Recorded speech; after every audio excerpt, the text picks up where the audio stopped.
episode 11 of the P2P Connects Us podcast.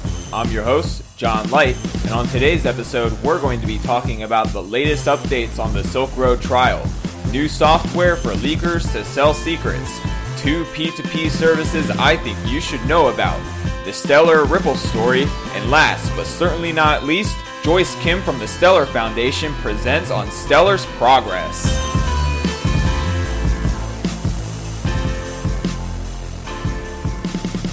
Hello, and welcome once again to episode 11 of the P2P Connects Us podcast. If you like what you hear, you can support the show by becoming a patron of the P2P Connects Us Patreon campaign. All patrons who send me a copy of their Patreon receipt along with a Bitcoin address from counterwallet.io are eligible to participate in my LTB coin giveaway program. The full details of the giveaway program can be found at patreon.com/P2PConnectsUs. Big thanks to everyone who supports the show. I'd like to support you back. If you're working on a peer-to-peer project or use peer-to-peer philosophy or technology to improve your life, write me your story and I'll share it on the show so others can learn from your example. P2P Connects Us is looking for content creators. I'm paying 50,000 LTB coin for high-quality videos, 25,000 LTB coin for audio content, and 15,000 LTB coin for written articles. All work published will be released under a copyleft license so that it's free to remix and redistribute as long as any derivatives or copies are also released copyleft. If you're interested in sharing your own perspectives on peer-to-peer philosophy, technology, and culture, please contact me through the contact page on my website at p2pconnects.us. I'm also paying writers 30,000 LTB coin for English transcriptions of the interviews featured on the podcast. If you're interested in transcribing an interview, head on over to the official P2P Connects Us thread in the Let's Talk Bitcoin forums on letstalkbitcoin.com and stake your claim. This is first come first serve, so claim early and finish fast to receive the 30,000 LTB coin bounty.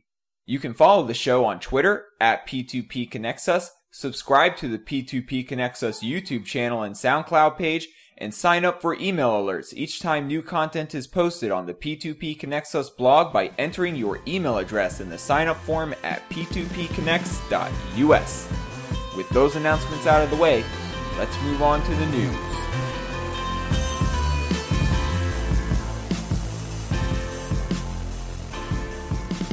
On episode 9 of P2P Connects Us, I covered the story of Ross Ulbricht's trial in New York. Ulbricht was facing 7 charges stemming from his involvement in the Silk Road darknet marketplace, and on February 4th, he was found guilty on all counts. He faces up to a lifetime in federal prison for his role in administering the website, with at least one of his charges carrying a 20-year mandatory minimum sentence. In Baltimore, Ulbricht still faces one murder solicitation charge stemming from an incident where he allegedly unwittingly paid an FBI agent to murder a former Silk Road staffer who he suspected might reveal incriminating evidence to the feds. This is in addition to 5 more murders he paid someone claiming to be a member of the Hells Angels to carry out. Ulbricht appears to have paid the supposed gang member 4,670 BTC, or about $650,000 worth of bitcoins at the time, to murder not only someone who was threatening to release identifying information about Silk Road vendors and customers, but the blackmailer's business partner and roommates too. No bodies were ever found that matched these descriptions, and the bitcoins sent to pay for the murders were not moved for several months after they were sent, which makes it seem like the whole murder for hire situation was an elaborate scam. It's unfortunate that he fell for this scam, because this murder contract has been a dark stain on an otherwise friendly image that he portrayed as the Silk Road's benevolent dictator, the Dread Pirate Roberts. Regardless, if you'd like to write to Mr. Ulbricht to share a story, advice for surviving in prison, jokes to cheer him up, a letter of support, or anything else you want to tell him, you can send it to Ross Ulbricht, number 18870-111 MCC New York, Metropolitan Correctional Center, 150 Park Row, New York, New York, 10007. You can find more information about Ross Ulbricht's case online at www.freeross.org. In episode 8, I delivered a public service announcement about software called Slur. The developers of Slur were making dubious claims about how it would work, and because of their shady marketing and apparent misunderstanding of how information sharing works, I recommended that people stay away from it. Well, this week, Unsystem, the team behind Dark Wallet in the original Dark Markets prototype, has released a new piece of software called DarkLeaks, which aims to succeed where I think Slur has failed. DarkLeaks uses the Bitcoin blockchain along with some clever cryptographic tricks to enable trustless leaking of data.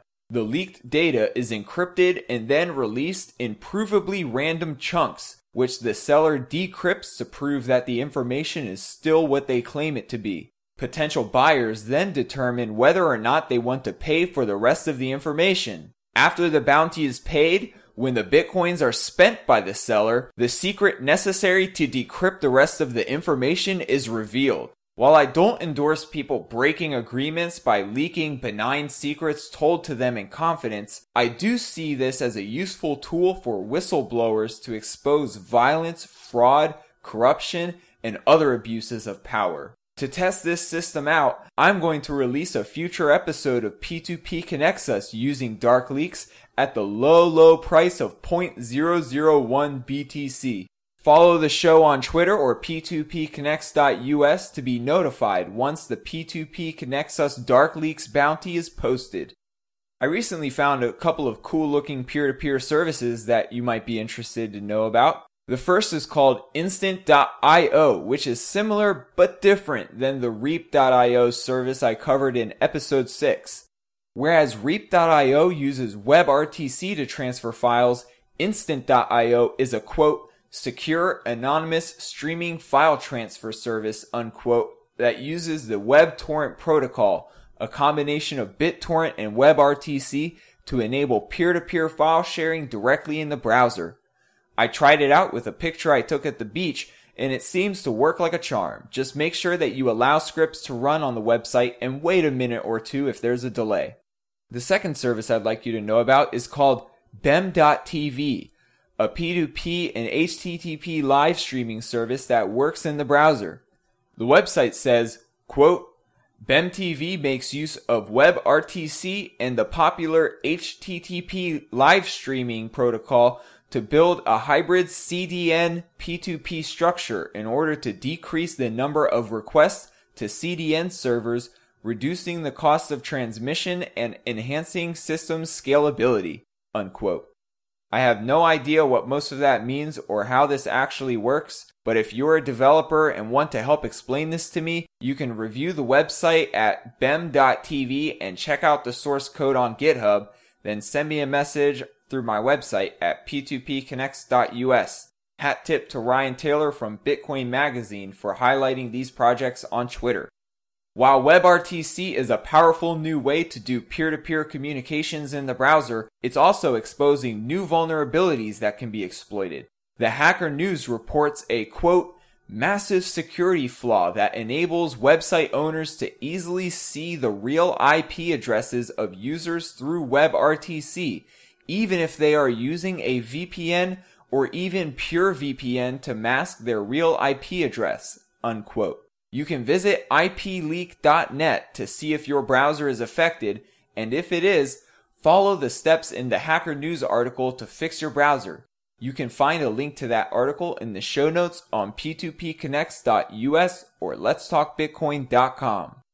On February 5th, Michael Craig over at Observer.com released a story called The Race to Replace Bitcoin, a tell-all expose on the fallout between Stellar Foundation co-founder Jed McCaleb and his former company Ripple Labs. The story seems to be a hit piece on McCaleb, though the criticisms may be deserved. I'll let you make your own judgments. Here's the TLDR according to the story Michael Craig wrote. Jed McCaleb wanted to create a cryptocurrency without mining and hired David Schwartz, who was on episode 1 of this podcast, to be CTO of the company then known as OpenCoin Inc. After raising $100,000 from Jesse Powell, CEO of the Kraken cryptocurrency exchange, they then brought on futurist Arthur Brito as chief strategist and seasoned entrepreneur Chris Larson to be CEO. Once they got the new cryptocurrency called Ripple working, since there is no mining in Ripple, all of the cryptocurrency called XRP was generated up front. Brito, Larson, and McCaleb split 20% of the 100 billion total XRP amongst themselves, with McCaleb getting 9 billion, Larson getting 7 billion, and Brito getting the remaining 4 billion XRP. This generous pre-allocation of XRP has been a major point of contention in the cryptocurrency community from the start. This community prides itself on valuing decentralization over just about everything else, so it's not hard to understand how 3 people owning 20% of the supply of what could one day be the dominant global cryptocurrency might be a little bit controversial. Shortly after OpenCoin released their public beta of Ripple, Powell introduced McCaleb to an entrepreneur named Joyce Kim, who needed funding for her company Simple Honey. Instead of giving her funding, McCaleb gave her his affection, and the two soon entered a relationship that saw OpenCoin acquire Simple Honey. The situation quickly deteriorated from there. Internal conflicts, including a failed deal which would have seen the payments processor Stripe acquire OpenCoin for $13 million in cash, led to McCaleb and Kim leaving OpenCoin along with several other employees. They would go on to form a new company, a nonprofit called the Stellar Foundation, and fork the Ripple protocol to create a new cryptocurrency called Stellar. This time it would be different. 95% of the Stellar cryptocurrency, called STR, would be given away, with only 5% retained by the nonprofit to fund operations. Stripe provided additional funding for the nonprofit with a $3 million loan that was paid back with 2 billion STR. Since launching, the Stellar Foundation has given away over 1.5 billion STRs to people who create a Stellar wallet on their website and authenticate their identity using Facebook. This method of identity verification has apparently been troublesome. As I've reported before, there are many known methods for gaming this system, and untold numbers of STR have been essentially scammed from the Stellar Foundation. It's unclear what effect this will have on their IRS application for 501c3 charity status. Stellar has also experienced multiple forks, leading to long periods of network downtime. All the while, OpenCoin, which later changed its name to Ripple Labs, has been humming along relatively smoothly, gaining favor amongst economists and regulators at the Federal Reserve and adoption among banks, payment gateways, and exchanges like Fedor Bank in Germany, Cross River Bank in New Jersey, the Earthport Cross-Border Payment Network, the Bitstamp Bitcoin Exchange, and more. Will Stellar be able to overcome their setbacks and go on to compete with Bitcoin and Ripple for the title of top cryptocurrency? We'll have to wait and see. Overall, I think this was a really interesting story, if only as a lesson on how not to launch a cryptocurrency. You can find the full story linked in the show notes. Though I think it could have been written better, it almost reads like a tabloid piece in some parts of the story, I still think it's worth the time to read.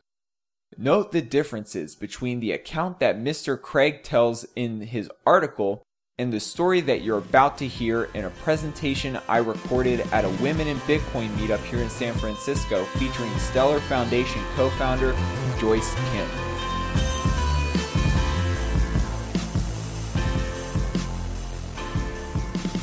Welcome everybody, thank you so much for coming out. This is the first time at Women in Bitcoin that we've had a speaker.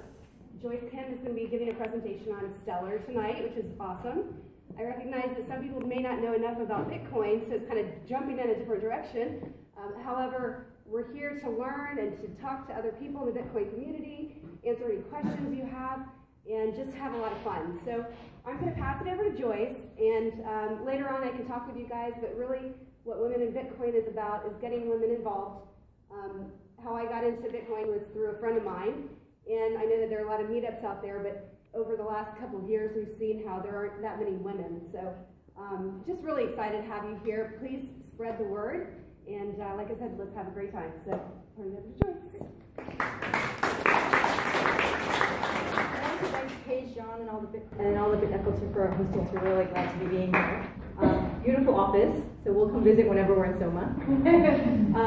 This is a Women in Bitcoin meetup, so we're going to talk about a lot of these different issues. I actually am essentially merging together two points that I like to talk about for this audience in particular, because even though this is more of like an advanced topic, Stellar, for the Bitcoin space, I want to get to the roots and look at why are most of us involved in digital currency? Like, what brought us here today, and what are the world-changing impacts that we're trying to have? And then from there, I'll go into the more technical aspects of Stellar specifically. But I like to think of it as reimagining the world's financial systems with digital currency. And here in Silicon Valley, we tend to focus on the technology aspect of things because that's what we're really good at, right? That's what our competitive advantage is to the rest of the world. But the digital currency space has the potential to have an impact far beyond Silicon Valley, far beyond our iPhone 6s, far beyond anything that we're familiar with. So I like to kind of back it up always and have everybody, okay, and start with people. The reason it's about people is because this is why we're actually all here in Silicon Valley. Each of us has our own unique stories about what brought us here and why we work in tech, but I'm pretty sure that's because all of us realize that at this moment in history, technology and the space that we're in is where we have the biggest impact on the world around us. And we're able to change things at a rate faster than any generation before us has ever had a chance to change things. We could be working together on product and code one day, and in a few weeks, it will be changing how tens of thousands of people live their lives. And that's what brought us all here today. For me specifically, I have two kind of stories to tell that really bring me back to why I'm in the digital currency space. Two major influences on my life have been my family and my education. So my family left Korea right around the time when industrialization was happening. This was before Korea was exporting Samsung, like this phone, like this TV here. And when you look at Korea, it's this interesting contrast between the old and the new. So we have these high rises, and we have the best phones in the world. We have all these different things coming out of it. But there's also this culture that was there only a few years ago where women didn't have access to financial services, when women were not allowed to have bank accounts and make decisions about what happens to their households. The second thing that really brought me into this space is where I grew up once we were here. I grew up in New York City. My high school is about 20% undocumented. So what that meant was that I had a piece of paper that said I belonged here, that I was legal. That piece of paper allowed me to go to college. It allowed me to become an attorney and a venture capitalist and essentially become the person that you see here in front of you today. But a good percentage of my friends didn't have that, and it made me keenly aware of what randomized access does for people, and made me very committed to focusing on universal access systems. And to me, digital currency is about that point, universal access. So, this will be a little more familiar to folks in the audience because a lot of people here are already familiar with digital currency and are steeped in the space. But when we think about what does money do for us, it comes down to three primary baskets of goods. The first one is it allows us to deposit and save, the bank account, the savings account. For us, it's typically Chase or Bitcoin or whatever the case may be. For most of the world, the most common form of saving money is cash under your mattress, right? But we all know how that works. It's inefficient, it's not safe. Another way of saving money is this thing called Susu collection. How many people here have heard of Susu collection? Susu collection? Is there something back there? S-U, right? You guys hear okay in the very back? Okay. So in parts of Ghana and Nigeria and parts of Africa, there's this saving system where somebody comes by once a day and collects a small deposit from you. And at the end of the month, they return to you that month's savings minus 1 day collection fee, right? And that's because bank accounts don't exist there. So this is an appropriate alternative solution for where there's no infrastructure. If we go to another part of the world, in Latin America, this is the most common savings account, the original piggy bank. When you don't have access to financial services, you buy livestock. And in some ways, this is actually an interest-bearing account. If you guys have been to Latin America, you see there's like just pigs running around everywhere, and they just eat and they grow, which makes them more valuable. So it actually is pretty efficient from that perspective. But what if we could change this and if everybody could save? What would the world look like if we could all save in ways that were more efficient and safer? It could be in a micro savings account for health, right? This little known fact is that of this 2.5 billion people in the world that we in the Bitcoin space like to talk about that are unbanked, most of them are actually not statically poor. They rise and fall in and out of poverty, and the number one cause of falls back into poverty is actually a healthcare crisis. And this is information from some Gates Foundation studies. 80% of families plunge back into poverty because of a healthcare crisis. The average cost of preventative medicine that would have prevented that is $1 to $2. So what if we could make a healthcare system that allowed families to save 10 cents every other week? That would really address a major problem that we social world. The next basket of goods is sending or paying. This is something that we're also familiar with: PayPal, credit cards, wire transfers. We all know that banking rates around the world are quite low, but the average even credit card rate abroad is 5% in the developing world. So if you are at 5% credit card penetration, how do people buy anything online? It's actually completely out of the realm of possibility, which means they're also essentially separated from any economic activity that can happen in that global manner. And this leads to them paying higher prices. How much higher prices? It varies market to market, but some of the figures that we got from some of our users in Indonesia is that they pay 40% higher prices in person than they pay online for top-up minutes. In Indonesia, if you buy a top-up mobile minute from a store, you pay one price. If you buy it online, it's 40% cheaper. But 75% of the country has to buy it in person because they don't have a bank account. And of course, remittances is something that we're all familiar with. The idea of people living abroad that have to send money home to their families. In aggregate, all of the remittances in the world is 3 times all of global aid, 3x. And if we took all the remittances in the world and put it all together, it would be the 22nd largest country in the world. So the potential savings for this is obviously massive. So why can't we change that? What if we can make it easy for everybody to send? Right? What if we could get rid of these what if we could get rid of the friction in this? Things would be drastically different. The third basket of goods is borrowing and insuring. We actually here don't really conceptualize this as a financial service, but when you look at financial inclusion, it's a major component of it. People need to be able to mitigate risk. This is why financial services exist, not just to live the best lives that we can, but also to help protect us against these natural falls, like healthcare. We're all human. There's no way we're not going to get sick. So how can we create good healthcare systems that allow us to save and insure against these crises? One case in point is Nicaragua. We took our entire team to Nicaragua there, and in fact, while we were there, one of our team members donated his appendix to the trip because he had a bit of an emergency there. But Nicaragua is this beautiful country in Central America. It was historically one of the poorest countries. It has this coastline that is absolutely gorgeous and has fishing as its primary industry. But how do people deal with fishing there? How do they deal with their businesses? So they'll put together these rigs together, but because there's no credit, there's no ability to borrow in these communities, they actually have to join together. This is required. One person is able to get a loan for the lines. Somebody else is able to get a loan for the boat. Somebody else is able to get a loan for the engine, and then somebody else will get a loan for the bait, right? And then these individuals will come together to form a rig because no one person is actually able to prove to the rest of the world they're creditworthy for a small business loan. But what if we could change that? When we see in other countries too, the microfinance organizations that step into this, they focus on, do I have to explain microfinance to folks here? People generally get it? So microfinance organizations, they've been doing a really good job, but the critical problem that they have is that they still can't identify people. So most microfinance organizations to date, they use a community model where they will lend to 3 merchants in the same village, so that if one person doesn't pay back, then his 2 buddies have to pay back, which you guys know how that goes. So the repayment rates are actually quite high because they're using this community model, but it doesn't allow them to really drill down into individuals' creditworthiness. So what happens is, even though microfinance is available, it's at rates of averaging 60, 80, 100% a year. Rates that would be unacceptable to us here in the developed world. So what if we can create a system where every individual has access to right-sized credit? What does right-sized credit mean? It means that you have a history of credit behavior. You can kind of see what your transactions are and get a sense of that and show what you are able to pay back and what your capacity is. This is an interesting dichotomy between the Bitcoin space and the developing world. Here in the Bitcoin space, we really treasure privacy and the ability to remain anonymous. In the developing world, identity is a privilege. It's something that people want. They want to be able to show to everybody else, I am a person that has economic agency that can pay back my bills.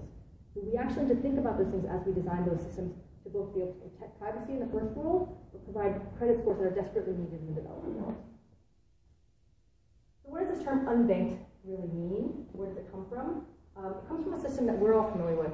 It comes from a system that has limited access and high transfer fees. So we're trying to change that. What we need to get around this is we need to figure out ways to deal with the fact that access is limited. You have to be of a particular category of entity. There's actually a lot of entrepreneurs I know in here that are butting up against this issue. But if you're not inside the right regulatory bucket, you don't have access to the financial system from a business perspective.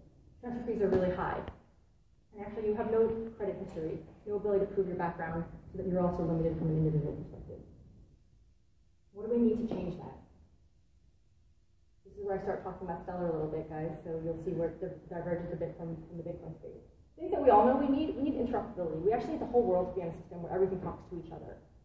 We need open access so that any developer can start building to it. Business people can put up shop and start figuring out ways to build new and innovative services for the people the communities that they want to serve. We need lower transfer costs. We need the ability to allow for microtransactions because some people really do need to save 10 cents every other week. There's nothing really that allows us to do that. And we also actually need local currency. The reason we need local currency is because in the developing world, their lives are priced in local currency. We cannot expect people to make this huge human interface jump to other types of pricing methodologies when their world and their communities and everything they know is in one particular type of measuring form. It's these baby steps of understanding how to design solutions that meet them where they are, rather than expecting everybody to come to where we are. So from there, I'm going to start explaining to you guys a bit the details of Stellar. There's a bit of a lag. There we go. So how many people here are familiar with Stellar already? Okay. How many people know the technical details of Stellar? Okay.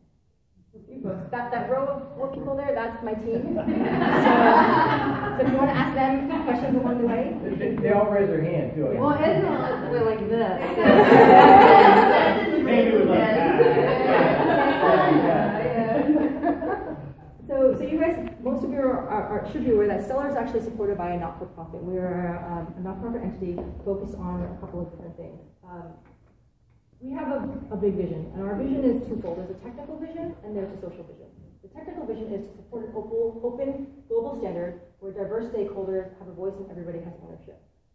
The second social vision is to directly educate and fund access to hundreds of millions of people.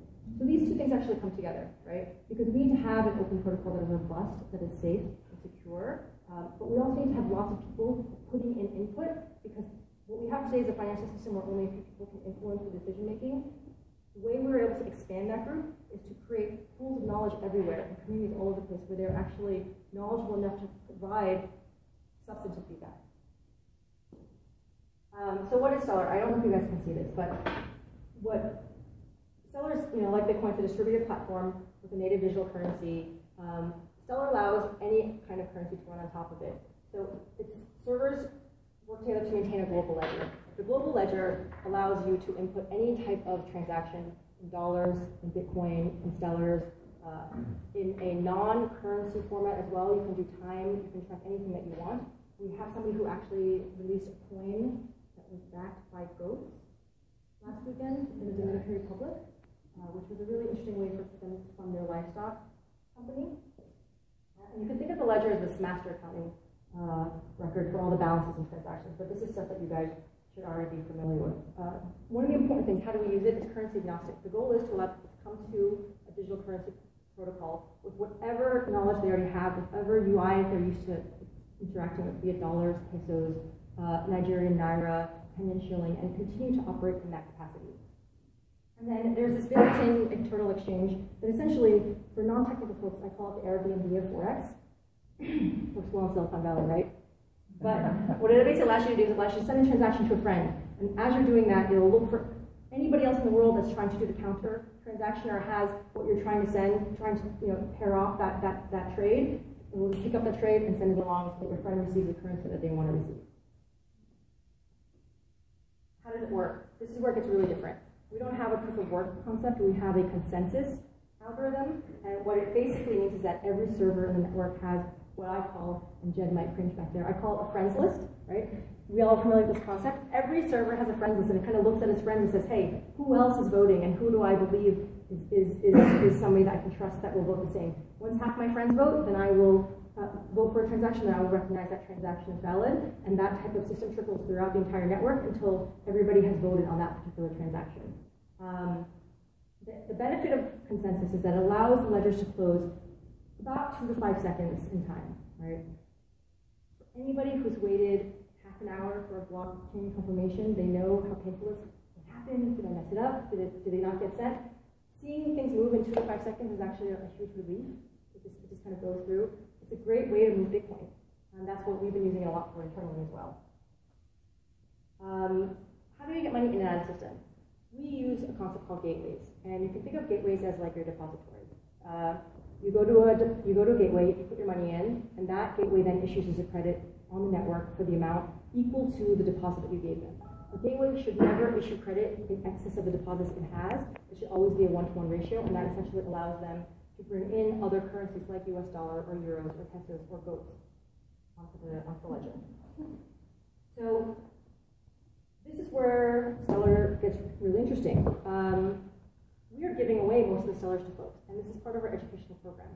We actually believe that it's important for people to not be afraid of learning what these protocols are about, and this means that they have to have the ability to experiment with it. They have to feel like they can click and understand what's going on. So we have this distribution program where we teach people how to send, how to create an account, how to send, how to receive, and how to secure their account. And just those 4 steps. It's easy for folks here because we've done it a lot. In communities where we're seeing a lot of traction, like Indonesia, people have Facebook, they may have WhatsApp. They've never had an account that stores value because Indonesia is only 25% bank. So having that process where they can create and secure an account that stores value is actually new. So we are spending a lot of effort into figuring out how to improve the educational program around the security aspect of it. You secure your Twitter password in a different, well, some people may or may not, secure their Twitter password in a different way than your bank password or your Bitcoin keys. So we're doing 95% distribution. We see most of our traction coming from Southeast Asia and other parts of the developing world. So we have a footprint that is really different than what we already see here in the Bitcoin space. And I like to think of that as bringing, like a rising tide raises all boats. We need to just have more people feeling like they're part of the digital currency dialogue, and that's what we're gunning for. Since we launched in July, we have about 3 million accounts in the system, 140,000 active weekly accounts, and 47% of the users report that they're new to digital currency. This is a big deal, right? Because for those of you that have been in the Bitcoin space, we all know each other from all the meetups, we keep seeing each other. We need imagine if each meetup was 50% new people that had never been to one before, right? And we just kept growing and growing and growing at this speed. We need to keep getting more people that are completely new to digital currency. This next stat is my favorite and most relevant to this group. We have 35% women users in the digital in the Stellar space, right? By comparison, Bitcoin, the last survey was 4%, right?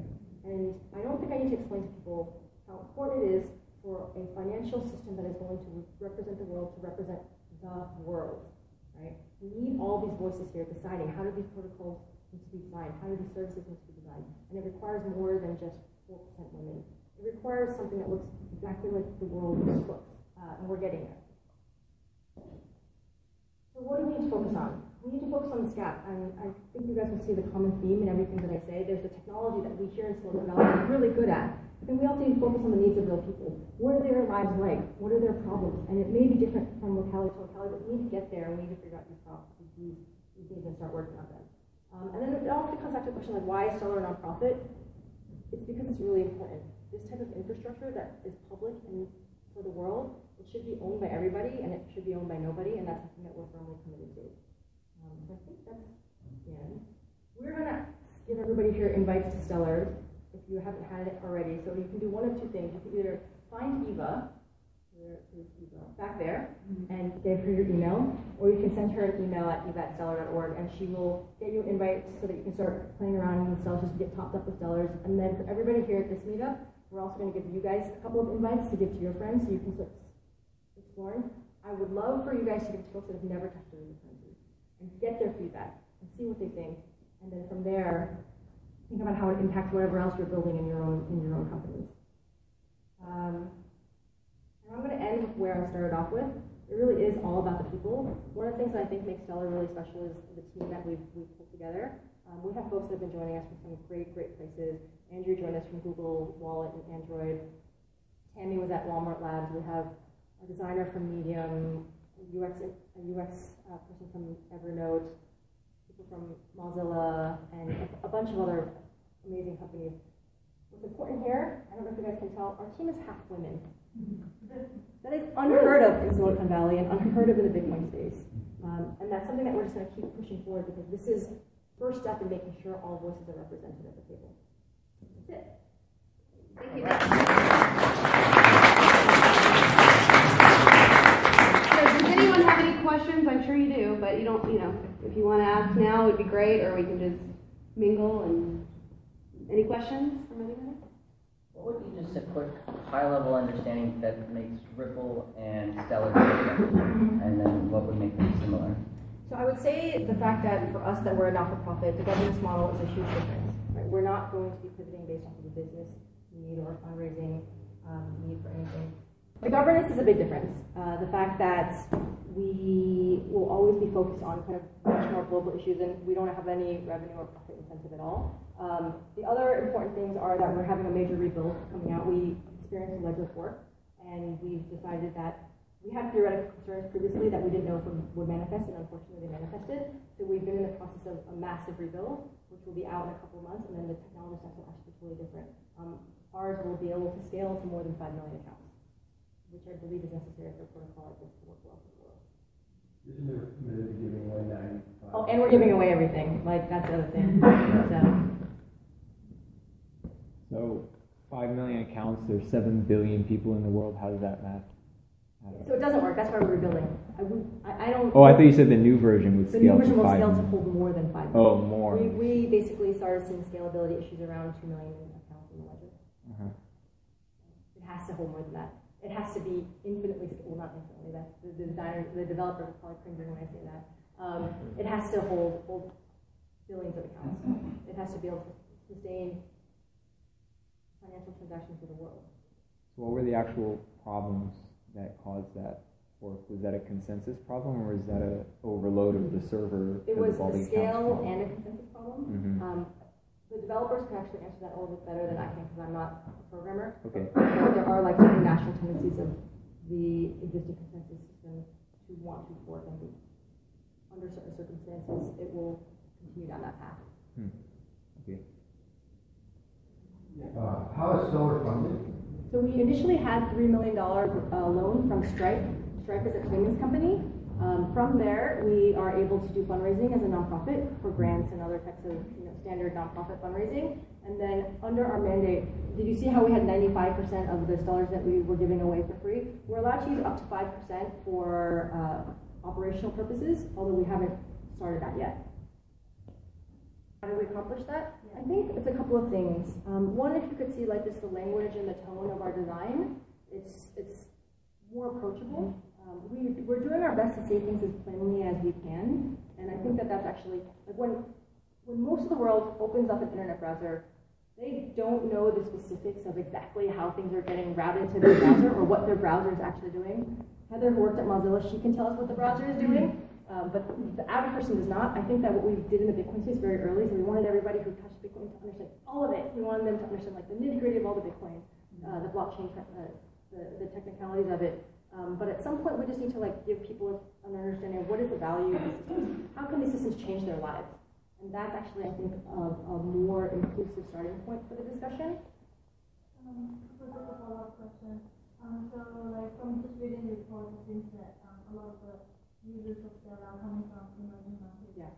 And in terms of that, like, how are they able to discover Stellar in the first place? Is it, like outreach proactively from Stellar, or is it sort of word of mouth? So when we launched, I did 3 press interviews, and then I think what happened from there is that Silicon Valley Press, I kind of like reaches out to the early tech communities around the world, And that's how we started becoming known in the Philippines and Indonesia, for example. The Vietnam situation, Vietnam is by far our most populous country in terms of users.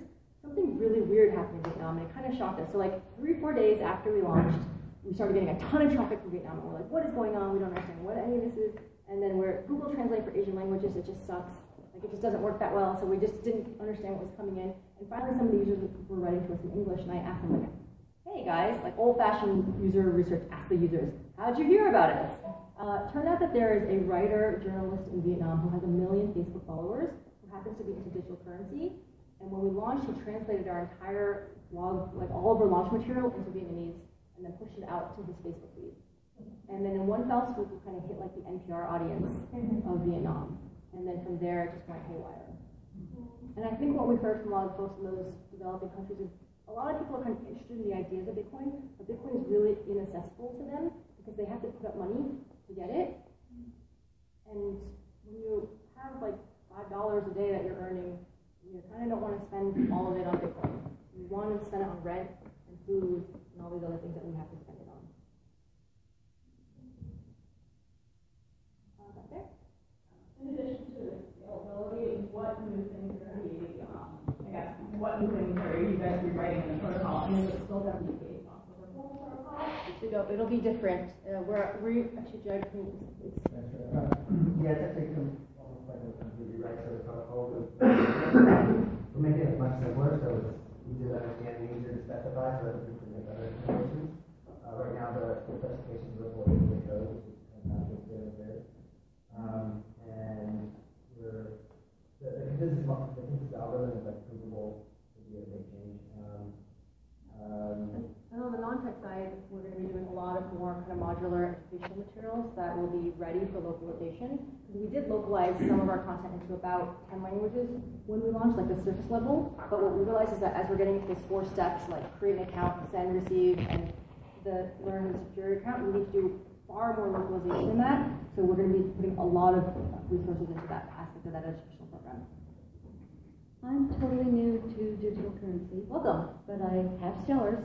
Oh. And I have $10 in Bitcoin. Awesome. And I'm not sure how to think about this. Do I want to use Bitcoins, or do I want to use Stellars, or do I use them together?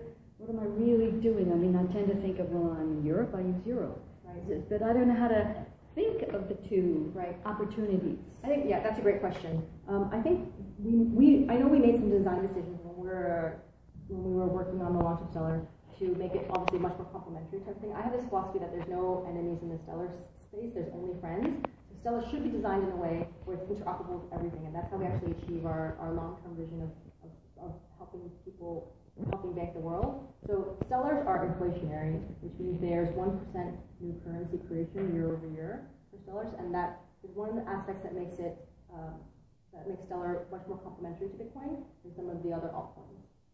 So what we're trying to do is design it in such a way that Stellar can be that layer over everything, including Bitcoin, that just allows it to move back and forth.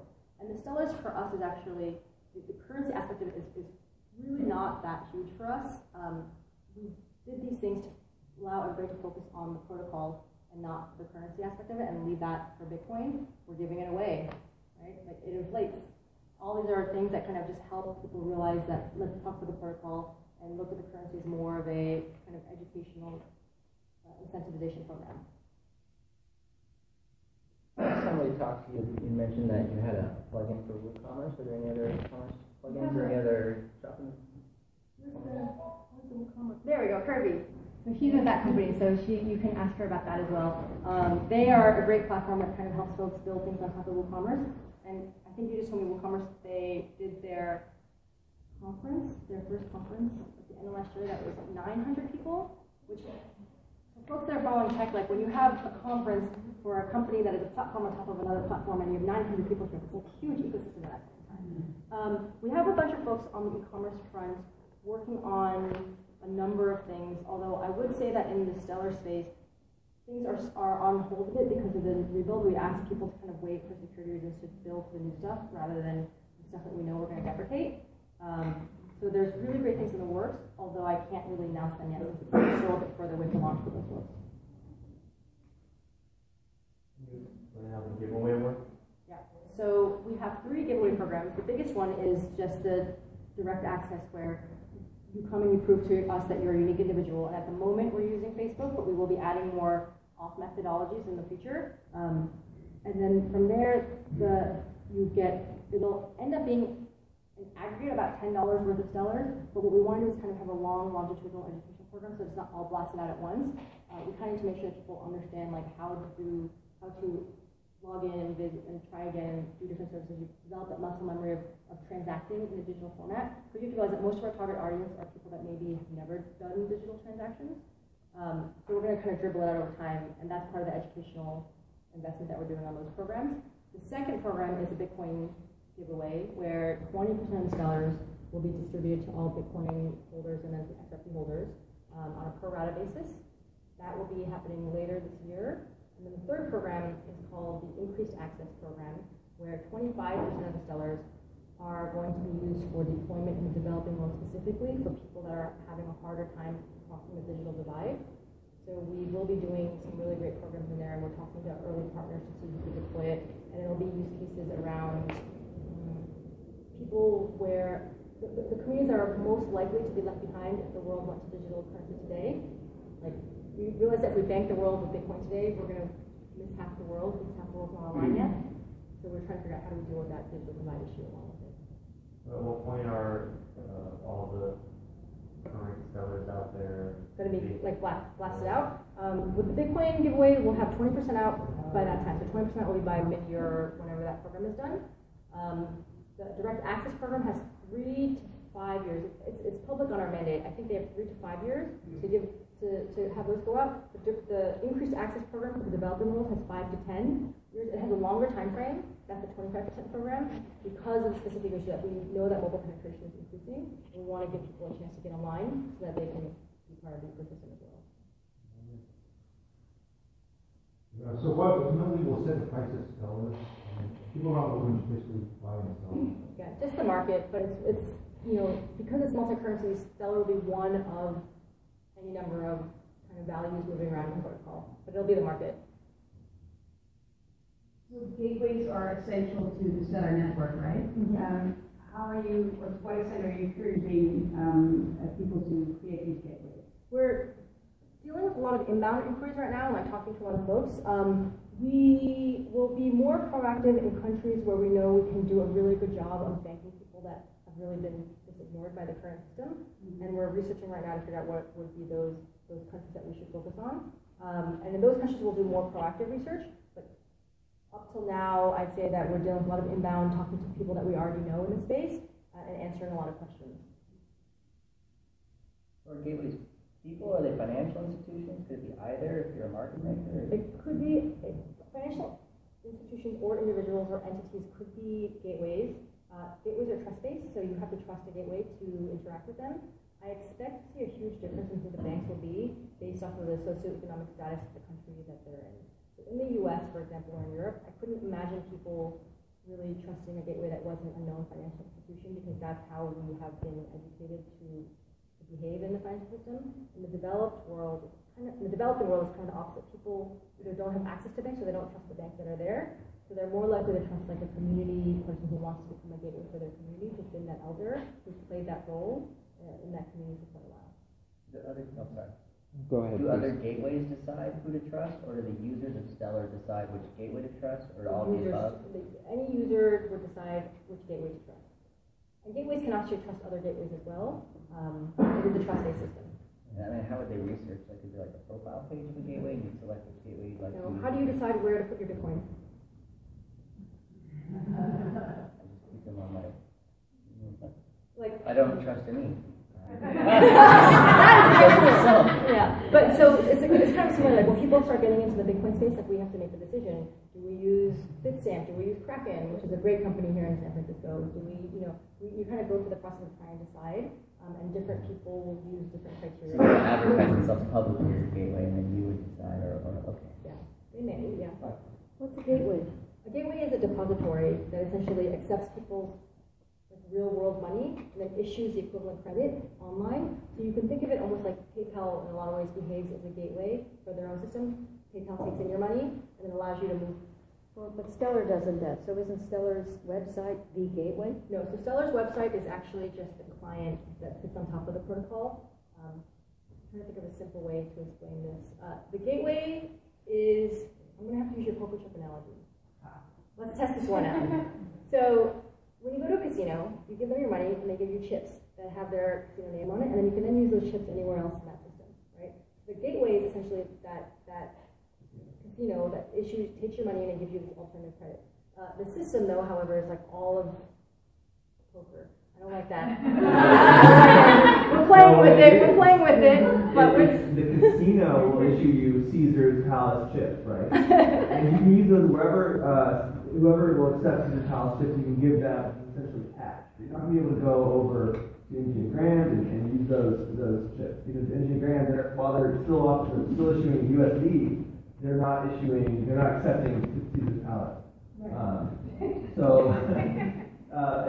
maybe there's somebody in the middle that wants to will accept both, and maybe take some off the top of that. And that is a market maker. That facilitates the exchange on the Stellar network.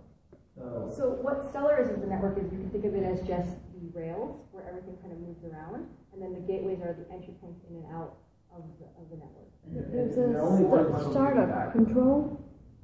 This Control, supposedly, it's a private group, and they claim to be in the space of processing payments from a variety of sorts. They call themselves the Hootsuite of online payment. I'm not familiar with them. Well, you go there, evidently you can use these variety of. Stripe is contracted with them, PayPal's contracted with them. Would that be a gateway? It could be. It depends on if they want to be gateway in their licensing. Gateways do have to be compliant with local regulation. So I don't know enough about that specific company to know if it's a gateway or not. I think the most important part of the gateway, though, that you have to understand is when you bring that poker chip back to the casino, they'll give you the dollar. Yes. Physical dollar. It's just it's a representation of an external asset. We're testing to figure out the best explanation. Did that poker chip analogy actually help people? Yes. Oh, good job. Okay. Excellent. Hold on, back there. How many people currently work at Stellar, and what's the functional contact and how do you find the work? There's about 18 of us right now, and I think we're 12 tech, 6 non-tech. Is that right? I think that's about right. Yeah.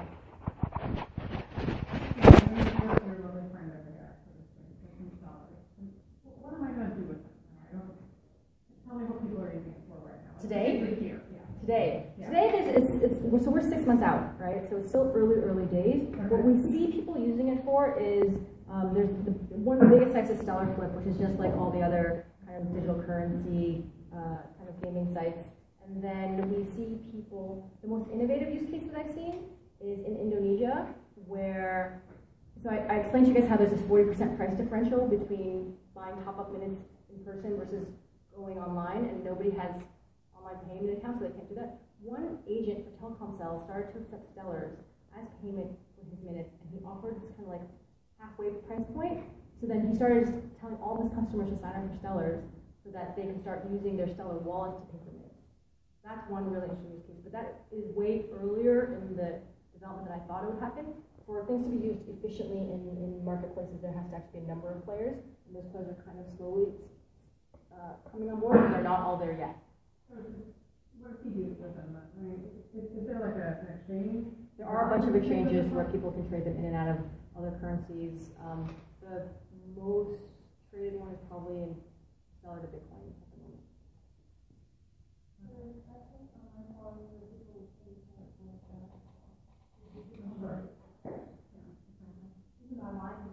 You can buy wine with Stellars using the WooCommerce plugin. There's a wine site, Winelandia.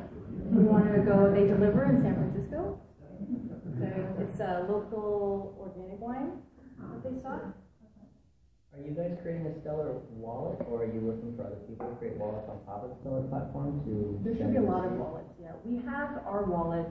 It is open source, but there should also be other wallets too. Our goal is that in the end, we shouldn't be in a situation where most of the software people are using is foundation built. It should be way more diverse than that. What we built was essentially to be referenced for folks to get a sense of what it could do. And then from there, we'd like to see other developers all around start building their own iterations of it. So security has always been a hot topic in the Bitcoin space. And recently you saw that Bitstamp work with BitGo to integrate multi-sig for their exchange. Does Stellar have that capability, multi-sig, or if not, is that on the development timeline? We don't have it today. It is on the development timeline. It's in the, you're right, it's already implemented in the new version. Another couple months, cool.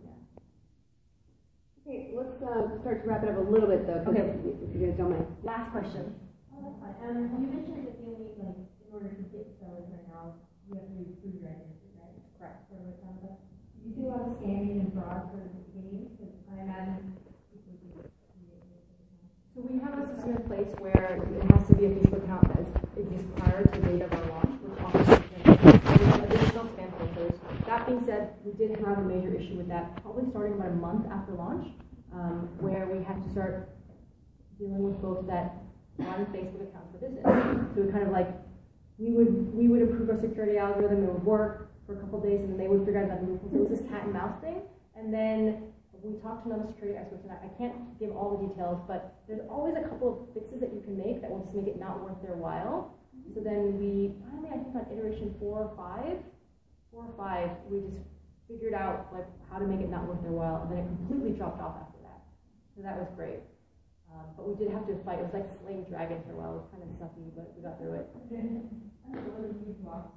No, for us, it's never really a loss, right? Like we built in a certain percentage of expectation that people would double dip, because the metric is that you need to prove that you're unique to us, but there is no such thing as digital identity that is universal, which is why all these people can't get loans, right? So we knew that there would be loopholes for people to get through, but the goal is to make it efficient enough that we hit enough people that there's that groundswell of support. Great. Thank you so much for coming out and listening to me talk.